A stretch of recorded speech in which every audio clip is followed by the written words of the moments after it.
went for this drive and it was during COVID. I was 5 minutes into our driving. The test instructor said, "Okay, so can you turn around here? We are going back The to guy the drive. was afraid you're going to finish his life. We are going to go back to the driving center." I was like, "Sorry, we are going to go back." Apparently, if you fail during the COVID time, they don't allow you to finish your driving test. And this was less than 5 minutes into my driving. I was like, "What did I do?" I didn't even know what I'd done wrong.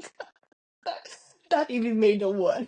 Yes, I failed again. So I came into the country with £100. You don't say. I'm telling you, thank God for siblings. My goodness, my sister has really struggled. He suffered with me. So I came straight to Barnsley because the hospital had arranged for the accommodation and the transport and everything. And I came in with just £100 and I was quickly running through it. Hi everybody, and welcome to today's episode of the Maverick Med podcast. And as always, I go looking for really inspiring people with compelling stories to come share with us on this podcast. And today I have someone that she could pass for a sister. I mean, we do have lots in common. We did train in the same scheme. We speak the same native language. And she's really special to me. And she is in the person of Dr. Priscilla Asieju. Welcome home, Priscilla. Oh, thank you very much, my love. Yeah, Tell us thank a bit you. more about you, Priscilla. What do you do and why do you do it? Thank you very much once again for that lovely introduction. I mean, I'm gobsmacked. I was like, oh wow. Yeah, but thank you for having me here. As you mentioned, we could pass as sisters. So my name, as you rightly said, is Priscilla. I'm a GP and with special interest in sexual health, sexual and reproductive health. I'm a mother of 3 boys. I don't know what else to say, but yeah, that sums it up. It does sum it up there. It does, Priscilla. So why women's health? That's an interesting one. Um, Because you I could have think, done, I mean, like you said, you're a GP, so you could have done anything. Well, quite apart from the fact that I was an influencing factor. Beyond my influence, because you are quite stubborn, you could have said, I wouldn't do it, and I would have left you. But why did you go ahead to do the women's health qualification? yeah, you did mention that you were a factor and indeed. I must even let them write your name on my certificates really because you pushed me into doing it. But all said and done, I mean, I think as a woman, lots of people come to you and then they are more comfortable with women. And I could tell I was having lots of women coming to me. So I think that I wanted to know more about them so that when they come to me, I can give them the right information. And I think knowledge is power. So it was interesting as well. So I was like, okay, I am wanting to do the coils implants, and then if I should do this diploma as well, it would be further in my cap. So I just went ahead with it, and with your support and pushing me So me, along, yes, I did do we it. So finally yeah, did it as a we team. finally did it. I'm so proud of you, Priscilla. I'm so proud of you. Thank you very much. So, Thank you. Priscilla is an international medical graduate and she hails from Ghana. And I'm from Ghana as well, in case you didn't know. Yay! We make the best jollof in Africa. No, Exactly. if you don't understand, come and beat us. Anyway, We'll be so in our homes yes, we'll be waiting. in our homes making more jollof. So, Priscilla, tell me, did you always want to be a doctor? Yeah, I think I've always wanted to be a doctor from childhood. I've always wanted to be a doctor. Everybody in my family knew I wanted to be a doctor. I mean, my mom is into pharmacy, so she knew lots about drugs. So I was like, okay, well, I think I want to go a step higher than she is doing. And I think I knew about medications even before I was a teenager. So I was like, it came a bit natural to me. So I was like, that's what I want to do. And by God's grace, I ended up, I finished medical school and I became the doctor that I've always wanted to be. That's fantastic. And your journey into medicine, was it straight A's from S's, first day in medical school? How was your experience? Oh my God. Sums it up, doesn't it? Yeah, I mean, I've been round and round. When I was primary school, GSS, secondary school, I think I was good in school. Everybody will say they are good in school, but yeah, I think Everybody, I was. actually. I've met a few people who say, I've spoken, even on this podcast alone, I spoke to a gentleman who said, listen, a week before medical school, I wasn't sure if it was even medicine that I wanted to do. So you'll be surprised. I've heard it all. Yeah, yeah. So after secondary school, yeah, I did pass my WASI exams at that time. They are changing from SSC to WASI at my time, so it was quite tricky the exam, but Mhm. we passed it. And but with the medical school, I had to go round and round. So tell me, I'm interested in this journey. How was the round and Yeah, round? Because the WASI, which is the West African certification, is like a GCSE equivalent. So that was the entrance exams that you needed to get into medical school. How was that jump or that hurdle for you? yeah. So after SS, I had to go to University of Development Studies, which was in the north. But it was so far away. I was like, oh my goodness, I don't think I can I can stay here. So I ended up coming to back to Kumasi. But But then was it because they offered you medical school up north? yeah, Wow, yeah. wow. And how was your So experience there? I loved it. I loved it. I, I like meat, and meat was cheap there. So I mean, it was like second home to me. Yes, Priscilla is a proper foodie, She'd come and then unapologetically, she'd get into your air No, fryer, she'd be getting all the meat out. exactly. So I understand where the love for the Unapologetically. where your love for the meat came in. Wow. Yeah, but then I had to leave and then I came to Kumasi. Can you imagine? I had to do computer science and I am computer like Priscilla, did you day ever and do computer night. science in your life? It's a lie. I don't believe it. No, you didn't. No, you I computer. did, yeah, I No. did. I can't, I was listen, in I've one heard I've school. heard lots of funny jokes, but this one, this is it. I can't believe. Listen, guys, this she can't save a file to save her life. So to think No, that she did computer science as a course, gosh, thank God you didn't no. finish. Thank God, thank God. I would have wasted my parents' money to be And your honest life, with you. and your life, because I Yeah, can't. Well, maybe if you had finished, you'd have been better. I don't think I would have ever finished that course. So immediately you found out this is not for me, and then you No, managed I to said switch. I need to switch to how do you call it, to medicine Yeah. in KNUST as well. That is Kwame Nkrumah University of Science and Technology in Kumasi. Yeah, in Yeah. Kumasi. And how was the transition? Was it difficult when you got in?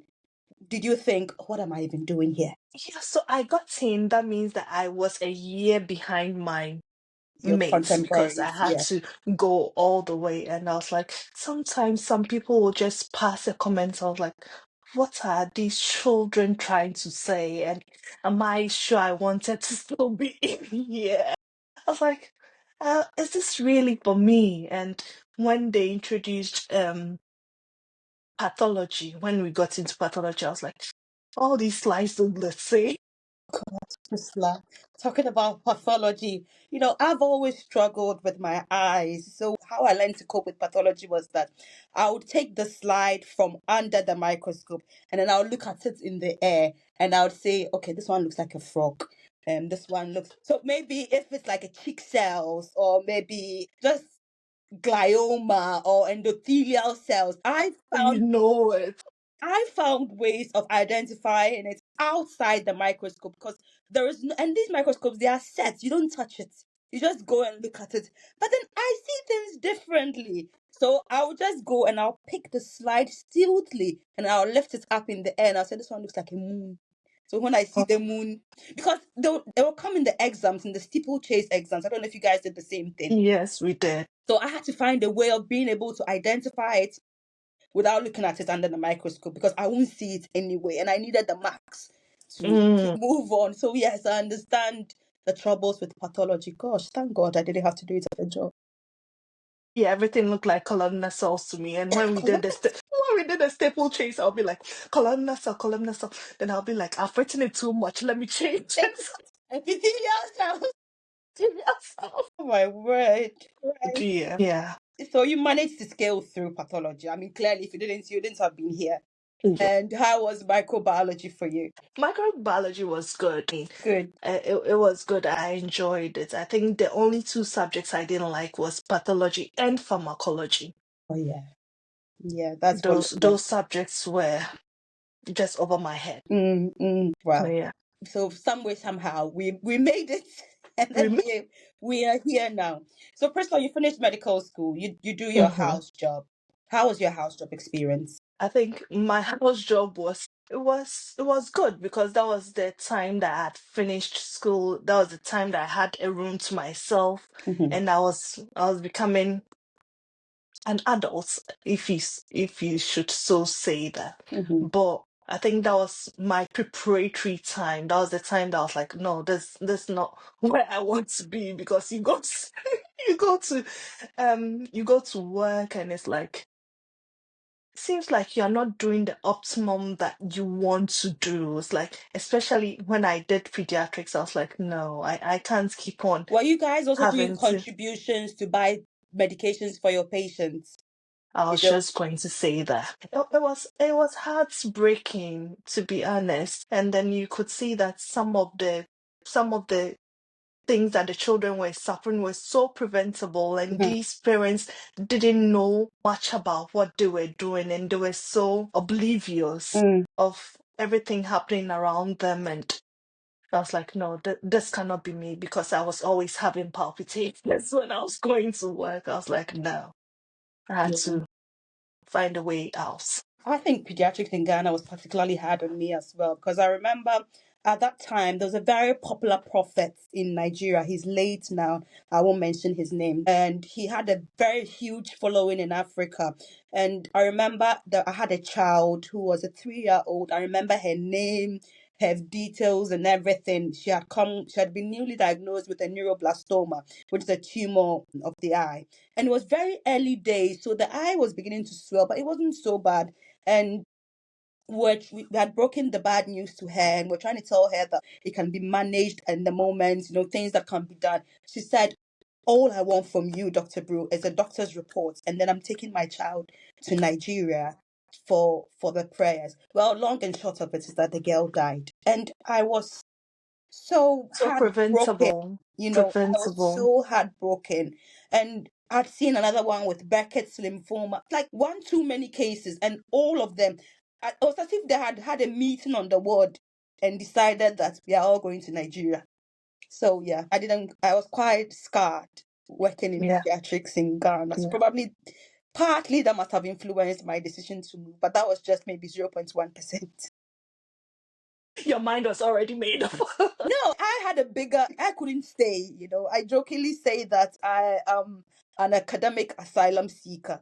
I couldn't stay. I Mhm. had to go. So I didn't have the luxury. I didn't have the luxury of saying that I was going to stay. But it's your day, so I wouldn't steal your show. Why did you decide to leave, guys? First of all, I'd had a taste of how it was in the UK, because I had been coming here for visits, and also I did Electives. my elective here in the UK as well, in Whereabouts did you do Cardiff. your electives?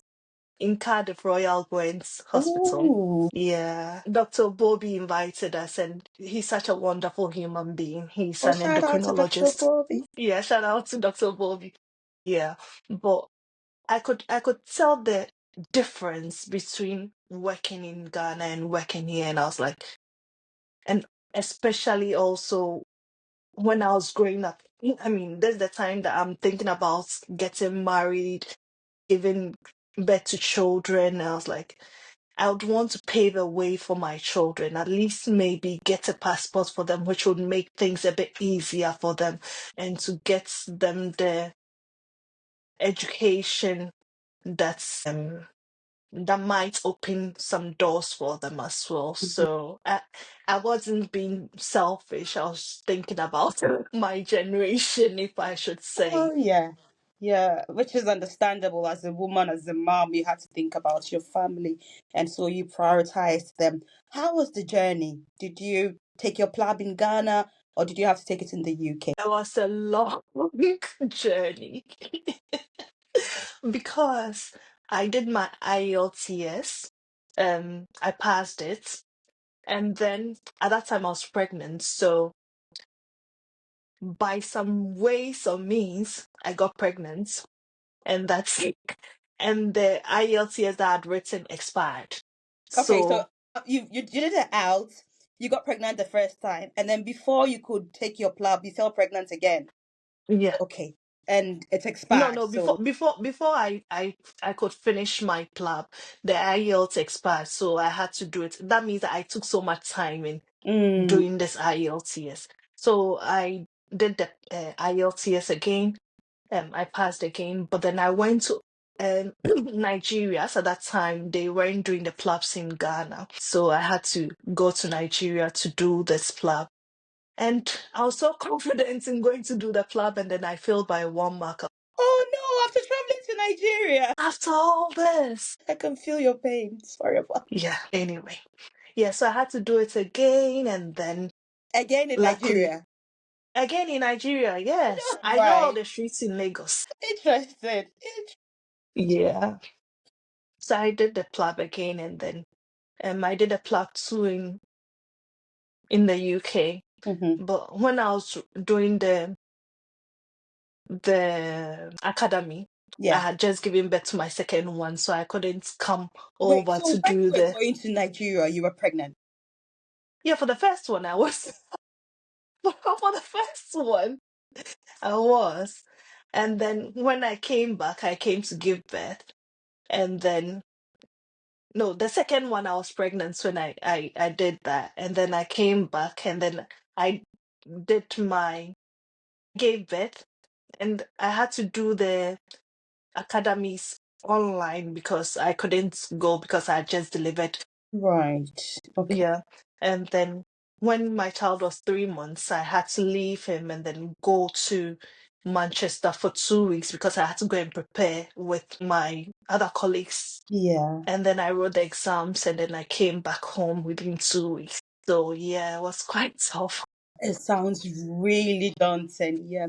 But this is a theme that resonates amongst international medical graduates, leaving children behind, leaving children whilst they are young, you know. And Priscilla and I, we shared that in common because I have at a point had to take my young baby home just so that I could carry on with training. And that is a story that I thought, oh, it would benefit someone to know that, listen, if you're having any mom girls, we've been there. And No, some we way, have been. somehow, We've been. we are surviving, Yeah, yeah. plus or And minus therapy. we needed it at a point, but I'm yeah. telling you, I'm telling you, I'm Yeah. telling you. And I'm always grateful to my parents for being my backbone. They've always supported. Um, After Plateau, I had to leave my children with them again, and then I had to come to the UK to start working, to start the training as well. And Wait, then wait, you're they've been going too with them. fast. You're going I'm too going fast. too fast, Yeah, am I? so we like to Okay. see the devil is in the details. We like the small bits. So let's come along with you. So finally, 3 months old baby went to Manchester, took your exams, passed. Yes, I Oh, thank God. Then did you have to go back and come again? yeah, I went back to Ghana, and then I got a job in Barnsley.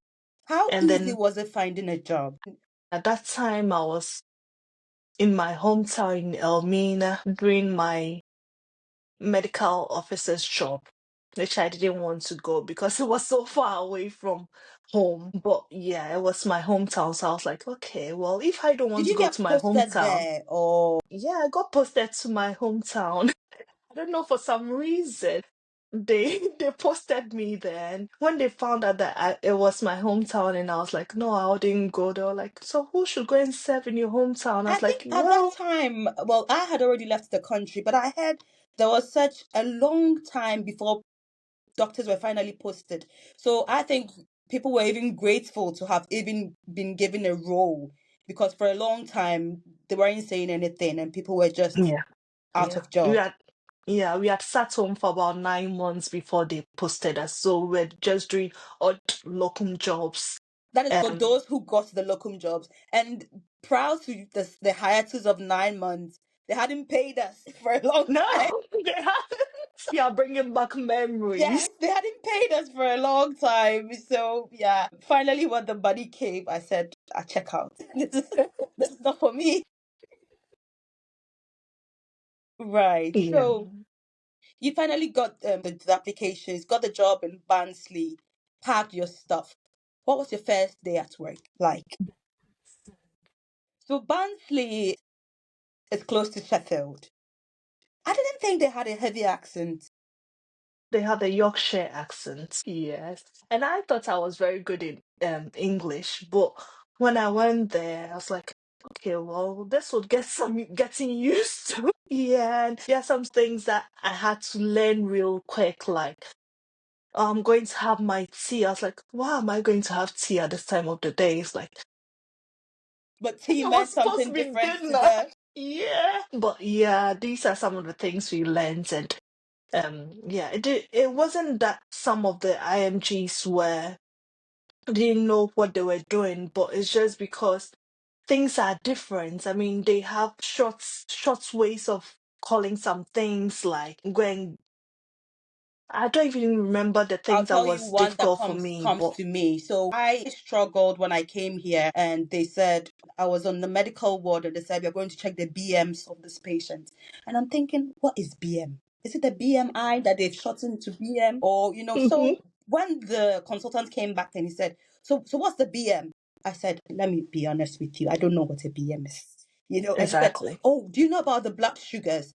And I said, oh, but we call it RBS, which is random blood RBS, sugar, exactly. or fasting blood sugar, FBS. So what is BM?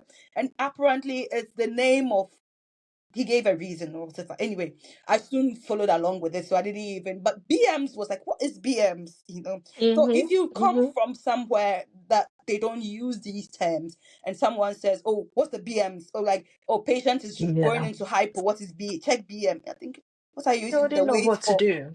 Yeah. What are you using the weight for? And the patient who is crashing, Anyway, maybe I used to Yeah. calculate insulin, but yeah, I found it as one of my struggles as Yeah. an Getting international, used to yes, all international these medical things. rep.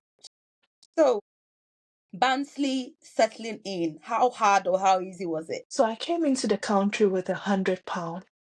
You don't say. I'm telling you, thank God for siblings. Oh my goodness. My sister has really struggled. She You suffered. sister. She suffered with me. So she came to pick me up from no, I came straight to Barnsley because the hospital had arranged for the accommodation and the transport and everything. Hmm. And I came in with just £100, and I was quickly running through it because I didn't have anything with me. I had to buy food and all that. So my sister had to travel all the way from London with bowls, groceries, everything, and just brought it to me. I was like, My yes, God.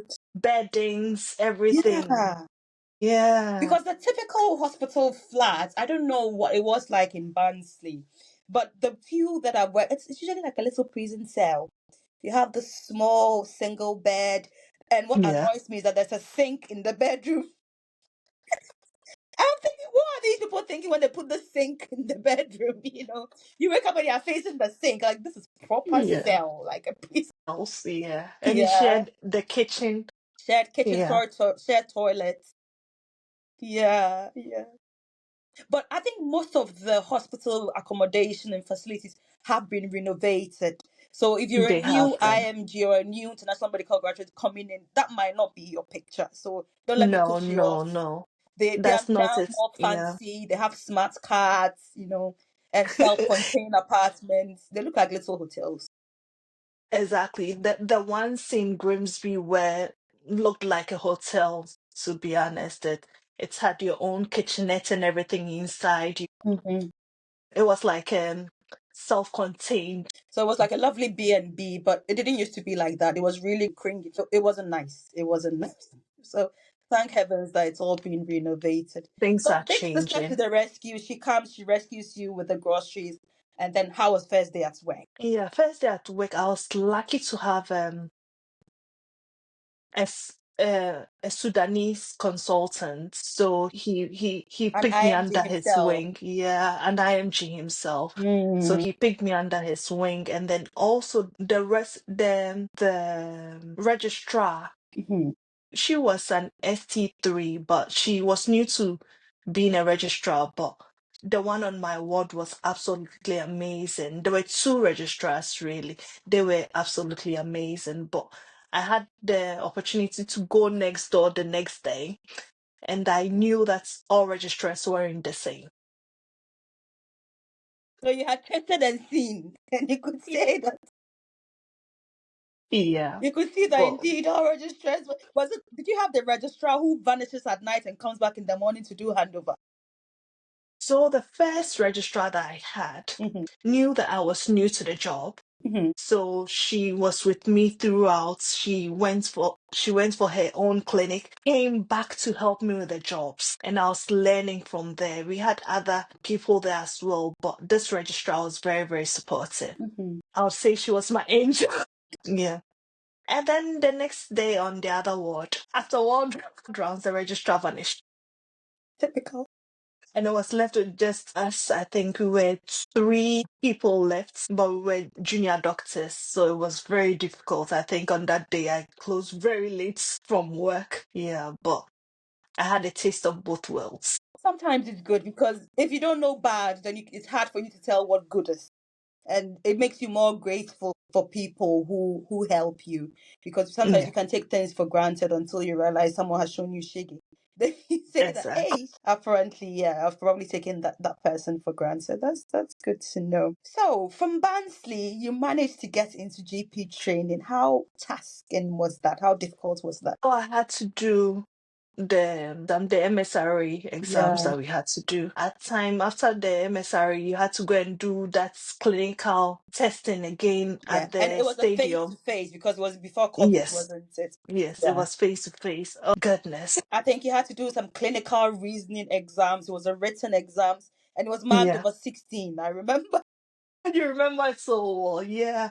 So we had to do it. And then when you finish, you do that OSCE exam as well with patients. Hmm.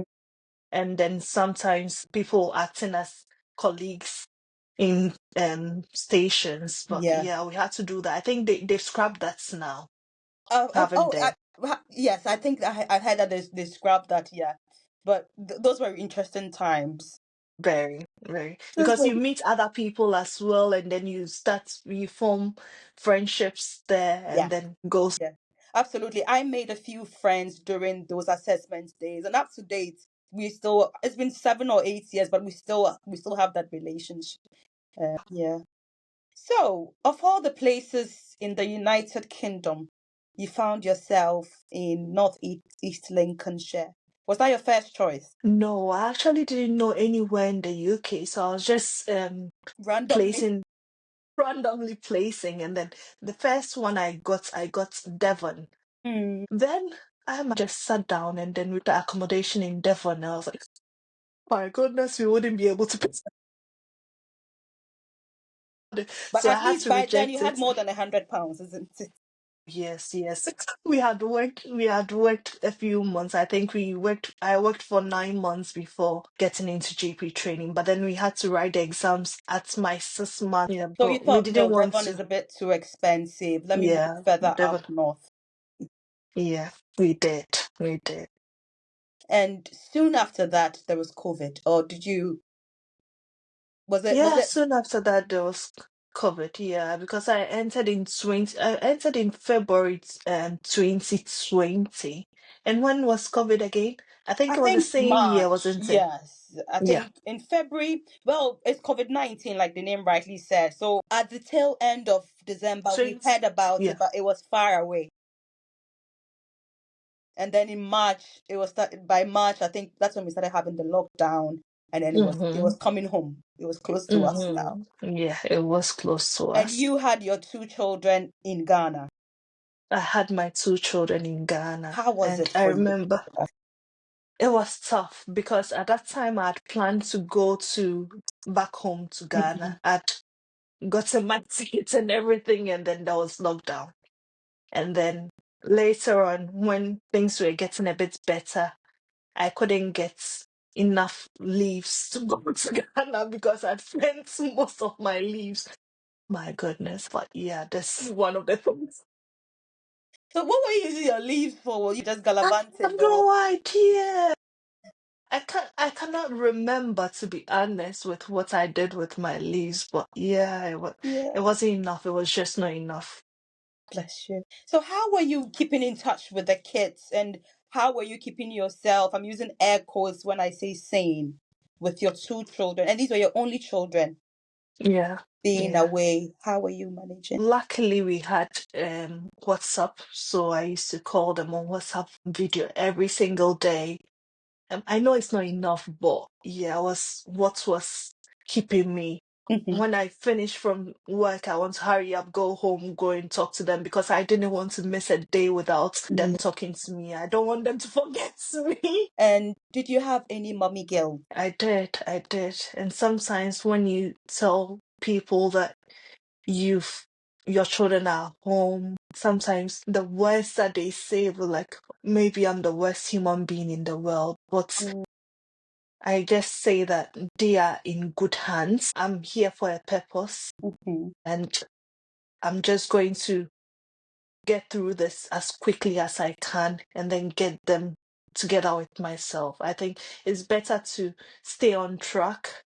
If you know that they are in a good place, you stay on track, you finish your exams as quickly as you can, and then you bring them in so that you don't get distracted. Absolutely. So if you are an international medical graduate and you are a mom and you are listening to us, I thought this would be a great inspiration for you to hear that, listen, whatever you're going through with you leaving your children back in Nigeria, in Ghana, any part of the world that you've relocated here for, you just have to keep reminding yourself your why. And listen, it's just for a while. And in this case, we have to practice the principle of the nose mask in the airplane, isn't it? You have to make sure that you have your nose You are mask on. safe You're enough. taking care of Yeah, yourself first before you take your child. Otherwise, both of you are just going to drown. You yeah, can't manage it.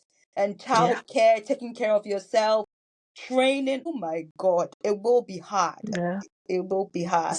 It's a lot. I really applaud everybody who has their children with them during training and then during higher education. We all have to give ourselves a pat on the back. We've done very well. I'm patting myself on the back at the moment. Yeah, yeah, yeah. But if you are, I think recently I made a cheeky article about the role of a supportive spouse or partner in career success because that cannot be overestimated, Well, because it's really the make or break. What do you think, Priscilla? I think so as well. I think we need to get support. Mm. Um, it's difficult as it is being a doctor. It's difficult being an IMG. I feel like you have to work harder to make the same point as others are making.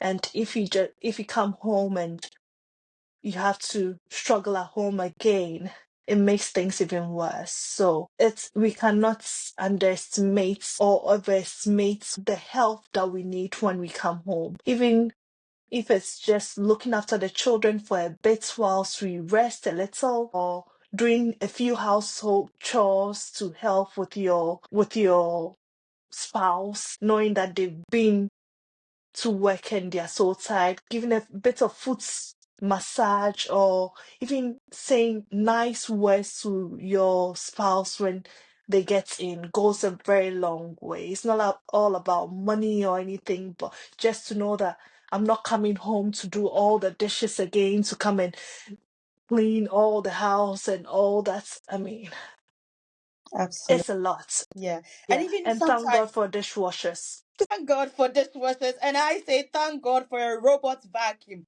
Priscilla, my robot vacuum. Hallelujah. Glory, glory. That thing has saved more lives than any CPR in my, because gosh, anyway, but I don't want to make any adverts for them, but yes, at some Yeah. point you realize that some of the things you have to automate it because you Yes. can't do everything by yourself. Was it expensive? Yes, but has it saved me tremendously? Tremendously.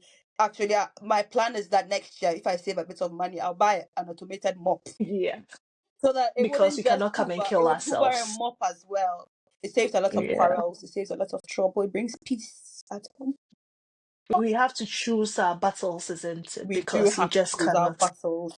So, GP training, did you fall pregnant again, Priscilla? I did.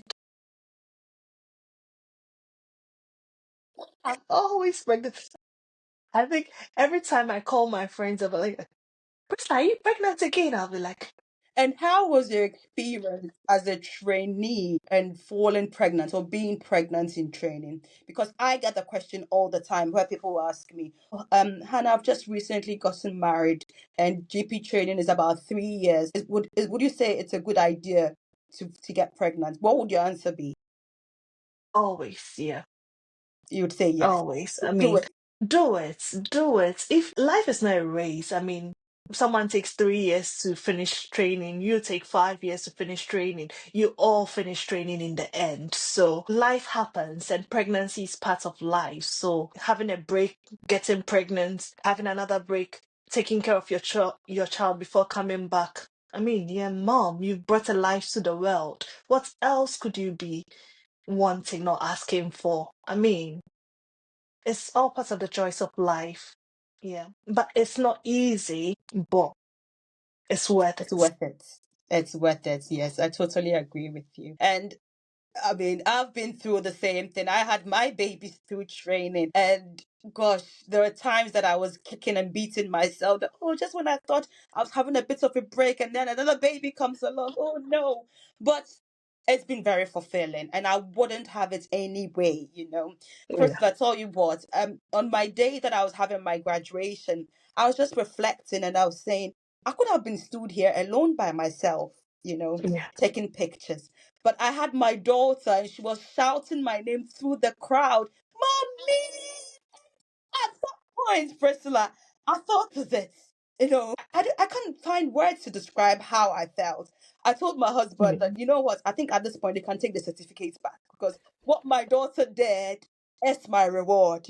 My heart was just so full. My heart was really, really full. So was it difficult? Oh yes, it was. But at the end of the day, it's worth it. And we also get a bit of support, don't we? Yes, we do. We do Yeah. definitely from our parents, from our loved ones, siblings. Yeah, we've been a little bit spoiled, but yeah. Because Priscilla, our support group, and Priscilla is part of my. I mean, so there are days that I'll call and I'll say, Priscilla, do you have time? I'm calling to rant. Sometimes you just need to spill it over. So please, as you've come here, find someone that it's a safe space, it's a confidant that you can just bear your heart out. Because if you say you carry everything inside you, you'll be sectioned. Exactly. Exactly. You will be sectioned. Yeah, we can't do it all on our own. We No. we need each other to help with, not a parrot, not someone who will go and spill your beans. I mean, you have to look for people who would be there Mm, and can be counted and trusted. mm, But you do need that person, support that system. human being that you can. They might not be able to solve your problem, but just listening to you talk, Absolutely. Absolutely. yeah, And it takes the burden that's off. marvelous. Yeah, it does take the burden off. So now, Priscilla is a freshly minted GP with special interest. What's the what alphabets do you have after your name, Priscilla? So um I'm MBCHB, Mm-hmm. RCGP, Mm-hmm. FSRH. Woo! So now tell us about the FSRH. Our FSRH. Our FSRH. So FSRH is So first of all, what does it stand for? so F is Faculty of Sexual Reproductive Health. Yeah. Mm. So F for Faculty, Mhm. Sexual and Reproductive Health. So RH, Reproductive Health. So you have a And diploma from them, is it? Or are you a member? yes, I do. So I have a diploma from them, and in addition, I have the certificate for the IU in session and the Can you implant in break down the session. mnemonics for us, Priscilla? Because like we said, we don't want to be like the doctor who says go and do BMs.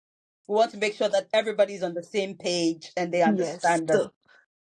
So the intrauterine device, Okay. the coils, the one that we put in the womb to help with Contraception. contraception, and then the implants, the one that you put in the arm to help with contraception. Maybe if I had done that, I might not have given birth to, because my first and my second were just 9 months Apart. apart. Like So Priscilla, you after my needed. first was 9 months, I got pregnant again. I So I think was this like, course came a bit too late. You should have had it earlier in your career.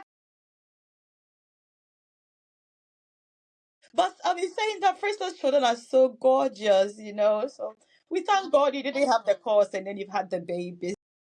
So what does it take to get this diploma? okay. So the diploma, it's you have 2 years to finish the diploma. It really depends on you whether you take all 2 years or you just want to do it in a short while. So you first of all need to see whether you meet the requirements. Usually it's for doctors, for nurses, midwives, anyone that is interested in sexual health, really. So you first check whether you meet the requirements, and then you go onto their website and then you look for a training program around you. So you put in your postcode and then you find a trainer who is happy to take you on. Um, After you find a trainer, you then go onto the website and then you apply for the diploma. So this diploma, it has 4 sessions to it. The first one is the independent learning portfolio. There are few things that you need to learn. So the self-guided learning, where you go on to the ELFH and then the FSRH. So the ELFH is the e-learning for health Mm-hmm. page that you have different modules that you read through. You do it yourself. It's like A an adult self-paced learning, online. self-paced online thing. So you can take as much time as you want or as little time as you So far want, as it's within the 2 years.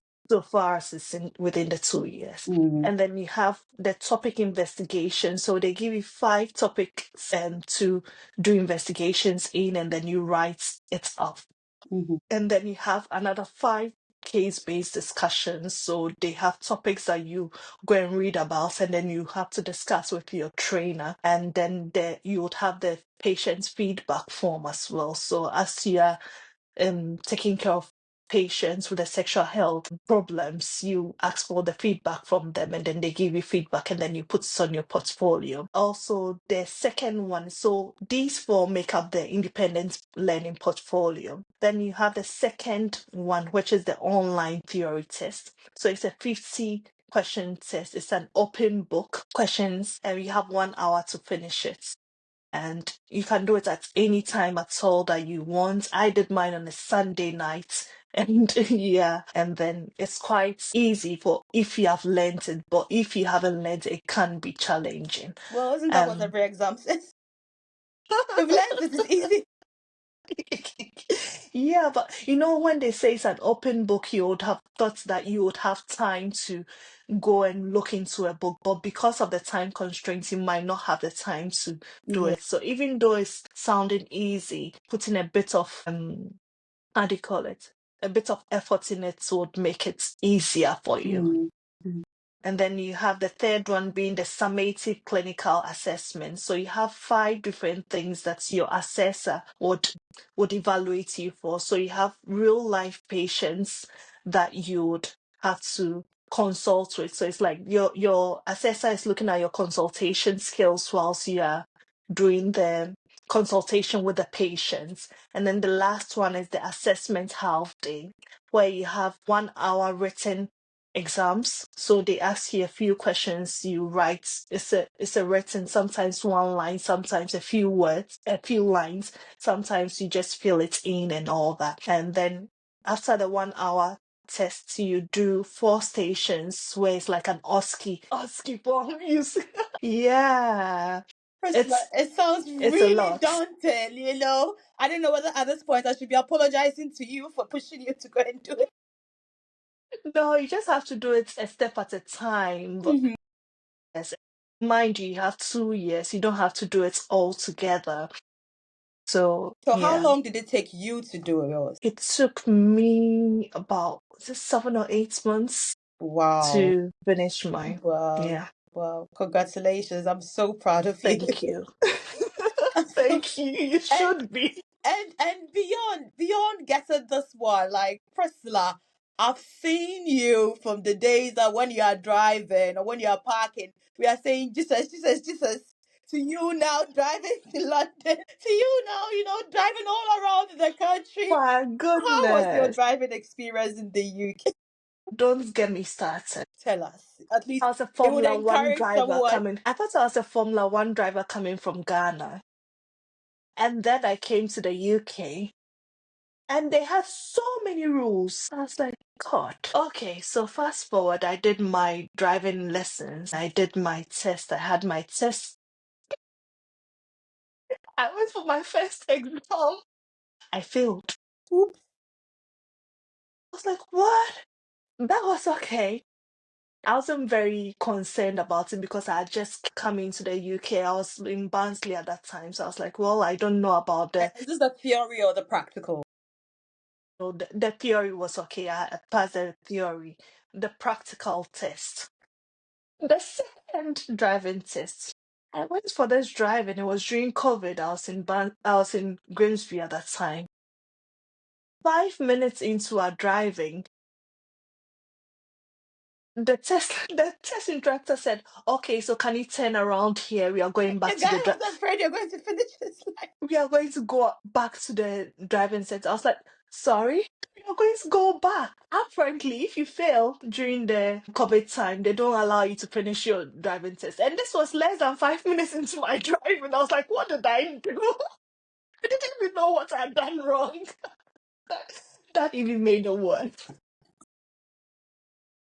Yes, I failed again. Sorry. Yeah, but then eventually I passed. Ah, But now it's not just about passing. I've seen. I mean, if I need a lift to France, and Priscilla, we need to go on this girls' trip. We said we are driving we to do. France. We do. We We need do. to because you've earned it. And now, like Yeah, yeah. you're the proper Louise Hamilton. Yeah, yeah. I think it comes with time and confidence, and then people actually believing in you that you can actually do it. I remember the first time I had to drive to London. I had to get one of my friends to sit at the front seat to give me morale to drive all the way there. But after 1 or 2 trips, I was like, yeah, I've got my Got this. confidence. Yeah, yeah, I've let's got this. go. Wow, Priscilla. Who would you say that you are very grateful to on this journey as an IMG? Anybody who readily comes to mind that you think is worth mentioning? Is it with the medical profession or the family? Anybody. I'm grateful for my mom, my dad, my sister, my children. Well, let me tell you this about my children. They've been helpful in these exams and this life in the UK test. Oh, yes, yes. We didn't even talk about life in the UK. So, life in the UK exams is the exams that you take before you become a British citizen, isn't it? Yes, it's it. Yes. And I think it's a mandatory test. that you need to take Hmm. before you are given your riches. So what have they done? They speared me on. I mean, I'm a last minute learner. I wait till the last minute and then I'll learn. I knew I had this exam, so I was like, I'll brace it through. I mean, I have 2 days more to go. I'll learn these exams and then I'll pass. And then I started learning the thing. Apparently, they have been teaching them in school. I didn't even know that. And some of the questions I had answered it and I had answered it wrong the first time. And it came again, the same question came again, and I answered it wrong again. It was like, how did you get it wrong? It was Twice. Yeah. this answer first, and then you got it wrong. I was like, if these children are able to know this, what excuse do I have not to know? And it made me sit up, Mhm. and then I learned. So I'm grateful to my children as well because they direct me. In the they right they they direction. they give me the right direction, and then they make me know that you dare not know this. You dare not know this. You're a mom and you should know it. Why don't you know it? You're a doctor, you should know this. And sometimes I want to prove them right, so I go above and beyond and learn for them as well. Priscilla, what common misconception do people have about you, and how does that make you feel? That's a very tough question. So people think I'm a pushover because I can't talk, but I have the people I talk to that I can talk their ears off. But I look like I'm a quiet person. Mm, Don't be fooled. she's not. I know what I want and I know how to get it. So yeah. Mm. Priscilla, what would you do if you were absolutely not afraid? If you didn't have a care in this world and you didn't have anything holding you back, what would you do? You are really pushing me with all these questions. Pack your things. Pack my things and leave my house and go for a vacation somewhere. What will I do if absolutely had no fear in this world? Just go on there. And if I had money to spare, Plenty of it. I think I would go traveling around, seeing sights that I've always wanted to see, not worry about my children because I mean they've always been the center of my thinking all the time. Every time I have to make sure that they are well and taken care of and all that. If I had no fear in the world, if I had nothing to lose, I'll just try to make myself the priority and enjoy life to the utmost. Priscilla, I am an international medical graduate. I've just been given an offer to start specialty training here in the UK. Today is my first day at work. What would you tell me? Ask questions, ask questions, ask questions. Never be afraid to ask questions, and no question is a silly question. Thank you so much for coming, Priscilla. It's been fantastic having you, and I really Thank you appreciate for your having me. time. I've thoroughly enjoyed this conversation. Although you were suspect, I didn't think you'd do this.